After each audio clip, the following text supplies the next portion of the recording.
Hello guys, this is Ankur Kaushik and you are welcome on our channel UPSC accessible. आज का हमारा topic है world distribution of rainfall, chapter 11। Chapter का नाम है वाटर इन द एटमॉस्फेयर। ठीक है, क्लास 11th एनसीईआरटी ज्योग्राफी। देखो, इस चैप्टर का लास्ट टॉपिक है। ठीक है, अगला हमारा टॉपिक इसका स्टार्ट होगा वर्ल्ड क्लाइमेटिक रीजन्स। ठीक है, तो वर्ल्ड क्लाइमेटिक रीजन्स के बारे में बताया जाएगा कि किस रीजन में कौन सा क्लाइमेट मिलता है। उसको पढ़ने से पहले हमें उसके बारे में थोड़ा पता होना चाहिए कि वर्ल्ड में क्लाइमेट का डिस्ट्रीब्यूशन या रेनफॉल का डिस्ट्रीब्यूशन कैसे होता है। क्यों? क्योंकि क्लाइमेट और रेनफॉल का डायरेक्ट रिलेशन है।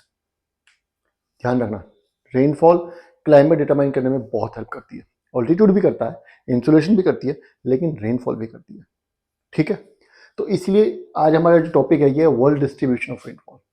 अब इसमें क्या है, यहाँ पे टर्म आपने पढ़ी है वर्ल्ड डिस्ट्रीब्यूशन ऑफ रेनफॉल। इसका मतलब क्या है? इसका मतलब ये है कि जैसे हमें पता है कि अगर हम अपने देश की बात करते हैं, इंडिया की, तो बहुत से रीजन्स ऐसे हैं जहाँ पे बहुत ज़्यादा बारिश होती है। जैसे कि हमारे वेस्टर्न घाट्स, इंडिया में सबसे ज़्यादा बारिश जो होती है चेरापूंजी मौसिनराम में होती है। बचपन से हम पढ़ते आ रहे हैं। सबसे कम बारिश राजस्थान में होती है, लेह में होती है। होती कि नहीं होती है? इसका मतलब there are places on the earth जहाँ पे different amount of rainfall receive की जाती है। ठीक है, अलग अलग प्लेसेस में अलग अलग अमाउंट ऑफ रेनफॉल होती है, ये बात तो हम समझ चुके हैं। उसमें भी एक बात और है कि अलग अलग प्लेसेस में अलग अलग अमाउंट ऑफ रेनफॉल तो पड़ती है, लेकिन वो सीजन्स में भी वेरी कर सकती है। ऐसा हो सकता है किसी रीजन में गर्मियों में ज़्यादा बारिश होती है, किसी रीजन में सर्दियों में ज़्यादा बारिश होती है। जैसे इंडिया का क्लाइमेट कैसा है, मॉनसून, यहाँ पे जो बरसात का जो मौसम है इसमें ज़्यादा बारिश होती है। सबसे ज़्यादा बारिश इसी रीजन में इसी टाइम पे होती है। मेडिटेरेनियन कंट्रीज जो हैं वहाँ पे जो बारिश ज़्यादा होती है विंटर्स में ज़्यादा होती है। समझ रहे हो? समझ रहे हो? तो इस तरीके से कुछ कंट्रीज ऐसी हैं जहाँ पे गर्मियों में ज़्यादा बारिश होती है। ठीक है, तो क्या कह रहा है ये, different places on the earth surface receive different amounts of rainfall in a year and that too in different seasons. एक साल में अलग अलग प्लेसेस पे अलग अलग अमाउंट ऑफ रेनफॉल होती है, और वो रेनफॉल सीजन टू सीजन भी वेरी करती है। किसी प्लेस पे किसी सीजन में ज़्यादा बारिश हो रही है, किसी प्लेस पे किसी सीजन में ज़्यादा बारिश हो रही है। कोई प्लेस ऐसा है जहाँ पे बहुत ज़्यादा बारिश होती है लेकिन सिर्फ एक सीजन में होती है। कोई प्लेस ऐसा है जहाँ पे बहुत कम बारिश होती है लेकिन पूरे साल भर होती है थोड़ी थोड़ी। ऐसे ही बहुत से प्लेसेस हैं। ठीक है, हर तरीके के प्लेसेस हैं। आगे कह रहा है, आगे हमें कुछ चीज़ें बता रहा है कि डिस्ट्रीब्यूशन जो है रेनफॉल का, उसके बारे में हमें कुछ पॉइंट्स बताता हुआ चल रहा है, बातें बताता चल रहा है, जो हमें एक एक करके एक्सप्लेन करनी है। मैं आपको एक्सप्लेन करूंगा और आपको उनको समझते हुए चलना है, क्योंकि आगे बहुत काम आने वाली चीज़ें। डायरेक्ट क्वेश्चन बनते हैं इनसे, कंसेप्चुअल क्वेश्चन इन्हीं से बनते हैं, ऐसे ही टॉपिक से। इन generally as we proceed from equator towards the poles the rainfall goes on decreasing steadily। हमें ये तो पता ही है, जैसे जैसे हम इक्वेटर से पोल्स की तरफ जाएंगे तो रेनफॉल जो कम होती जाती है। उसका रीजन क्या है? सबसे बड़ी बात है इंसोलेशन। इक्वेटर पे इंसोलेशन सबसे ज्यादा है तो इवापोरेशन भी सबसे ज्यादा होगा। भाई दो ही तो तरीके हैं, वाटर जो अर्थ के सरफेस पे है उसका एटमॉस्फेयर में जाने के दो तरीके हैं, इवापोरेशन और ट्रांसपिरेशन। हम लास्ट क्लास में पढ़ चुके हैं, है ना? तो इवेपोरेशन ट्रांसपिरेशन दोनों ही यहाँ पे ज्यादा होंगे, इक्वेटर पे, पोल्स पे कम होंगे। तो ये एक जनरलाइज कर रहे हैं हम कि पोल्स, इक्वेटर से पोल्स से जैसे हम बढ़ेंगे तो रेनफॉल जनरली डिक्रीज होनी चाहिए, होती भी है। ठीक है, ये एक पैटर्न हमें पता है, एक क्राइटेरिया में पता है कि रेनफॉल डिटरमाइन करने का। अगर कोई रीजन पोल्स के पास है तो वहां पे कंपैरेटिवली कम बारिश होगी, अगर कोई रीजन इक्वेटर के पास है तो वहां पे ज्यादा बारिश होगी। ये तो हमें पता है। समझ आ गया? यही मैंने अभी आपको क्या बताया था कि नेक्स्ट जो क्लाइमेट डिटरमाइन करने में इंसुलेशन का योगदान होता है, क्योंकि इंसुलेशन और रेनफॉल डायरेक्ट रिलेटेड है। ऑब्वियस सी बात है, अगर रेनफॉल के बारे में पता होगा तो इंसुलेशन का भी पता होगा। इंपैक्ट आ गया ना वहां पे। चलिए आगे बढ़ते हैं। The coastal areas of the world receive greater amount of rainfall than interior of the continent. अरे इंडिया का ही ये मैप है नीचे का। ठीक है, ये रीजन है कोस्टल रीजन। यहाँ पे क्या होगा, जो हवाएं चलेंगी समुद्र से मॉइस्चर लेकर के, है ना, वो क्या होगा, वो कोस्टल रीजन में बारिश करेंगी। इधर भी उधर भी कहीं भी चल सकती हैं, लेकिन जैसे जैसे अंदर जाएंगी वो हवाएं, उनका मॉइस्चर कम होता जाएगा। अरे बारिश तो यहाँ हो गई, इस रीजन में यहाँ पे बारिश हो गई, अब उनका मॉइस्चर खत्म, अब आगे मॉइस्चर कहाँ से आएगा? तो आ भी सकता है, मिल भी सकता है कहीं कोई वाटर बॉडी हो, लेकिन कंपैरेटिवली जैसे जैसे जितना इंटीरियर में जाएंगी उतना ज़्यादा मॉइस्चर इनका कम होता चला जाएगा। तो कोस्टल रीजन्स में ज़्यादा बारिश होती है, इंटीरियर ऑफ द कॉन्टिनेंट में कम बारिश होती है हमेशा, ध्यान रखना है बात। ठीक है, समझ आ गया रीजन क्या है? समझ आ गया, चलिए आगे बढ़ते हैं।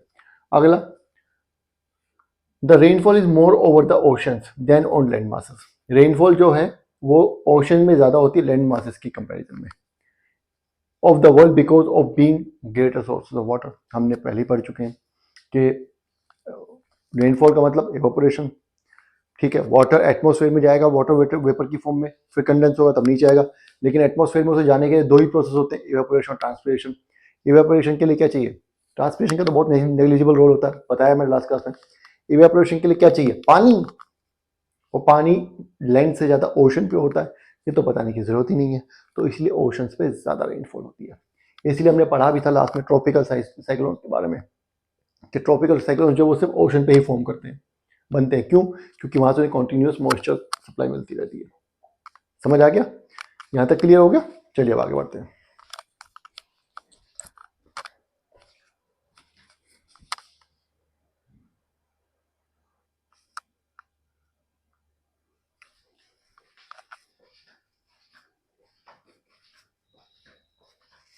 चलिए, अब हमने ये तो पढ़ लिया कि कोस्टल रीजन्स में ज़्यादा बारिश होती है और इंटीरियर में कॉन्टिनेंट की कम बारिश होती है। रीजन में पता है, अंदर जा जाते एयर का जो मॉइस्चर वो खत्म हो जाता है, कोस्ट पे ही सारी बरस जाती है वो, ठीक है। लेकिन सपोज कीजिए ये कोई कॉन्टिनेंट है, ये बाकी चारों तरफ ओशन है, यहाँ से विंड चलेगी, यहाँ से भी आएगी, आ सकती है। तो क्या दोनों तरफ बारिश होगी इस कॉन्टिनेंट के? बराबर होगी?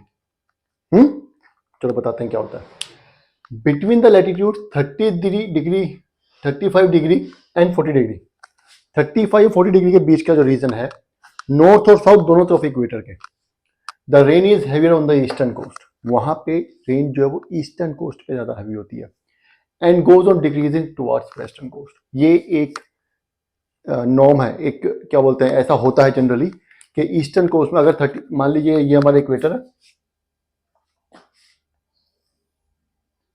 ये एक रीजन है 35 टू 40, ठीक है, ये रीजन है। इसमें अगर कोई कॉन्टिनेंट है, ये इतना मान लेते हैं 35 टू 40, ये हमारा 35 टू 40 है, ठीक है। इसमें जो रीजन है, मान लीजिए यहाँ पे कॉन्टिनेंट है ये, तो इस कॉन्टिनेंट में ईस्टर्न कोस्ट पे ज्यादा बारिश होगी, समझ गए। और जैसे जैसे वेस्ट की साइड हम बढ़ेंगे तो बारिश जो है वो वेस्टर्न कोस्ट में कम होती चली जाएगी, समझ गए। ऐसा क्यों होता है? अरे विंड्स की डायरेक्शन तो वही है ना, ट्रेड विंड कहां से आएंगी? ईस्ट की साइड से, तो ईस्ट में ज्यादा बारिश होगी कि नहीं होगी? और जैसे जैसे वेस्ट में जाएंगी वैसे बारिश कम होती चली जाएगी। ऐसा ही क्या बोल रहा है अभी, बट बिटवीन 45 एंड 65 डिग्री, ऊपर थोड़ा सा ऊपर आ जाओ, अब ये 45 एंड 65 डिग्री, यहाँ पे एक कॉन्टिनेंट है, और नॉर्थ एंड साउथ दोनों ही हेमिस्फेयर्स की बात हो रही है, नॉर्थ में भी ऐसे ही होगा और साउथ में भी ऐसे ही होगा। ड्यू टू वेस्टर्लीज, यहाँ पे वेस्टर्लीज एक्टिव है, the rainfall is first receive on western margin. तो रेनफॉल पहले वेस्टर्न मार्जिन में रिसीव होगी, क्योंकि विंड क्या है, वेस्टर्लीज वेस्ट से आ रही है ना, and on the western margin of the continent and it goes on decreasing towards east. और जैसे जैसे ईस्ट पे जाएंगी वैसे वैसे कम होती चली जाएंगी। क्यों? क्योंकि इसका मॉइस्चर खत्म हो जाएगा वहां पहुंचते पहुंचते, उधर से हवा चल ही नहीं रही है, समझ गए। आगे क्या बोल रहा है ये, whenever the mountains run parallel to the coast, अगर कोई कोस्ट उसके पैरेलल कोई माउंटेन है या माउंटेन चेन है, the rain is greater on the coastal plain on the leeward side and decreases towards the westward side, windward side and decreases towards the leeward side. ये मैं last class में आपको with example बता चुका हूँ। ये हमारा इंडिया है, ये हमारे वेस्टर्न घाट्स हैं, ठीक है। जो मानसून विंड्स चलती हैं ये पैरेलल हैं कोस्ट के, वेस्टर्न घाट्स हमारे, जो मानसून विंड आएंगी इधर से आएंगी, तो क्या होगा, यहाँ पे बारिश होती है बहुत ज़्यादा, ठीक है। क्योंकि बिकॉज ऑफ ओरोग्राफी रेनफॉल हमने लास्ट क्लास में पढ़ा था, ये हवा क्या होगी, पहाड़ी से माउंटेन से टकराएगी, ऊपर उठेगी, जो ऊपर उठेगी कंडेंसेशन होगा तो बारिश होगी। अब जब ये ऊपर उड़ जाएगी तो फिर ये इस बैरियर को क्रॉस करके दूसरी तरफ आएगी, लेकिन तब इसका मॉइस्चर तो खत्म हो चुका है, जो मॉइस्चर था वो तो इसने यहाँ गिरा दिया सारा। अब वो क्योंकि नीचे जा रही है तो उसका टेम्परेचर फिर दोबारा बढ़ेगा, तो उसकी मॉइस्चर कैरिंग कैपेसिटी बढ़ जाएगी। अब वो कंडेंसेशन नहीं करेगी, वो उल्टा मॉइस्चर लेगी, और यहाँ पे जो है यहाँ पे बारिश बहुत, लीवार्ड साइड पे बारिश बहुत कम होगी। समझ आ गया? ये मैंने लास्ट क्लास में आपको दोनों चीजें बता दी थी, समझ, यही एग्जाम्पल दिया था। ठीक है, नहीं याद है कोई बात नहीं, फिर से बता दिया। चलिए आगे बढ़ते हैं।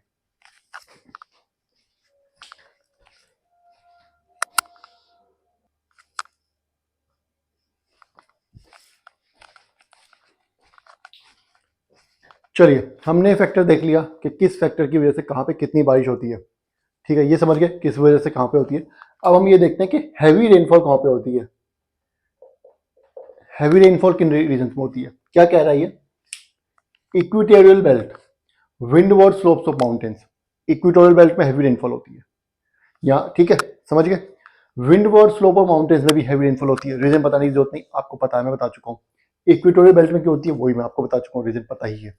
इंसुलेशन सबसे ज्यादा इसलिए होती है, पूरे साल इंसुलेशन एक जैसी रहती है ज्यादा, इसीलिए वहां पे ज्यादा बारिश होती है।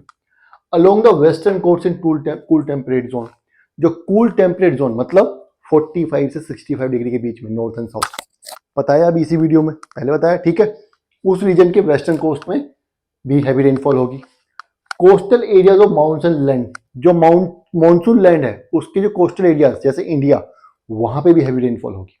और ये हैवी रेनफॉल होती कितनी है? 200 सेंटीमीटर पर एनम से ज्यादा, 300 भी हो सकती है, 400 भी हो सकती है, लेकिन 200 से ज्यादा होगी। 200 से ज्यादा जहां है वो हैवी रेनफॉल रीजन को बोलते हैं। समझ आ गया? इसके बाद हमारे अब आते हैं moderate rainfall reason. Moderate rainfall reason, moderate rainfall कहां पे होती है? मॉडरेट रेनफॉल कहां पे होती है? The interior continental area receive moderate rainfall, जो कॉन्टिनेंट के अंदर के रीजन है, क्योंकि वहां मॉइस्चर तो जाता है, हवा तो पहुंच जाती है वहां पे, लेकिन उतनी ज्यादा नहीं जाती जितनी कोस्टल रीजन में जाती है। ठीक है, वहां पे भी मॉडरेट रेनफॉल होती है। कितनी? 100 to 200 सेंटीमीटर, जनरली 100 के आसपास ही रहती है। कोस्टल, अगर कोई और फैक्टर काम नहीं कर रहा है तो coastal areas of continents receive moderate amount of rainfall, और जो कोस्टल एरियाज हैं जो कि मॉनसून लैंड नहीं है अगर, तो वहां पे भी मॉडरेट रेनफॉल ही होती है, मतलब 100 to 200। समझ गए? यहां तक आपको समझ आ गई? चलिए अब आगे बढ़ते हैं।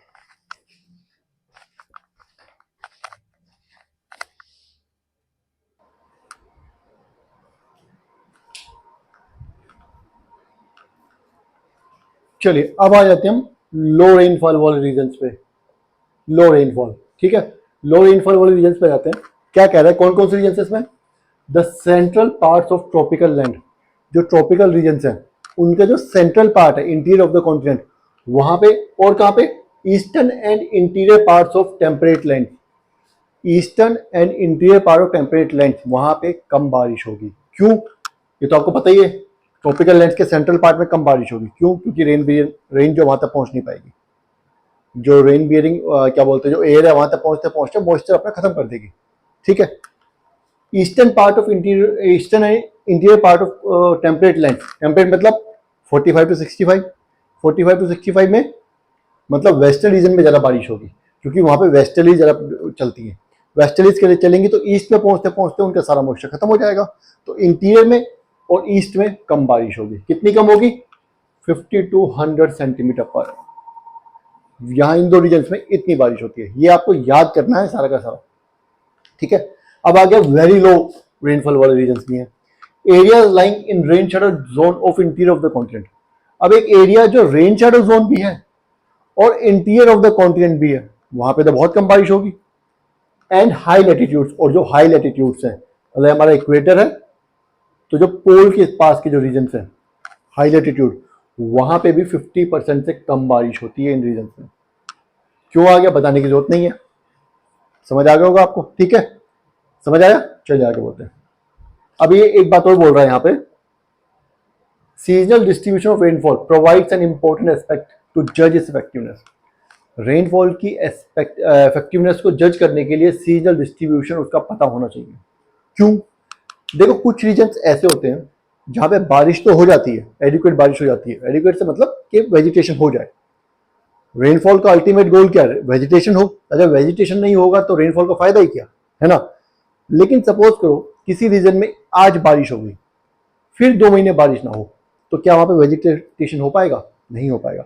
उसी तरीके से कुछ रीजन्स ऐसे हैं जहाँ पे सपोज करो 12 महीने हैं, तो 2 महीने बारिश हो गई, उसके बाद पूरा साल यहाँ पे मान लेते हैं 2 महीने, कि मान लो 2 महीने बारिश होगी, उसके बाद पूरा साल जो सूखा पड़ा हुआ है, तो यहाँ पे वेजिटेशन नहीं हो पाता, तो रेनफॉल की इफेक्टिवनेस कम हो जाती है।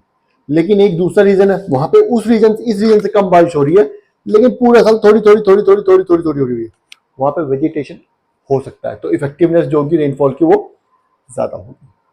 आगे क्या बोल रहा है अब? In some regions rainfall is distributed evenly throughout the year. कुछ रीजन ऐसे भी हैं जहां पर रेनफॉल पूरे साल बराबर होती है। वो कौन कौन से रीजन है? सबसे पहले तो हमारा इक्वेटोरियल बेल्ट है, ये तो बताने वाली बात ही नहीं है, यहाँ पे पूरे साल बराबर बारिश होती है, एक स्पीड से उतनी ही बारिश होगी पूरे साल बराबर। दूसरा, western parts of cool temperate regions, जो वेस्टर्न पार्ट है कूल टेम्परेट रीजन्स का, वहां पर भी पूरे साल बारिश होती है। समझ आ गए? लास्ट टॉपिक था आपके चैप्टर का, चैप्टर आपका खत्म हो गया, वाटर इन द एटमोस्फेयर। आगे हम चैप्टर स्टार्ट करने वाले हैं, next chapter world climate and climate change. ठीक है, ये हम स्टार्ट करेंगे नेक्स्ट क्लास से। तब तक आपको ये वीडियो देखनी है, कुछ समझ नहीं आया तो कमेंट कर दीजिएगा, मैं दोबारा बता दूंगा। ठीक है, वीडियो अगर पसंद आई है तो लाइक करना है, चैनल को सब्सक्राइब जरूर करना है। Thank you.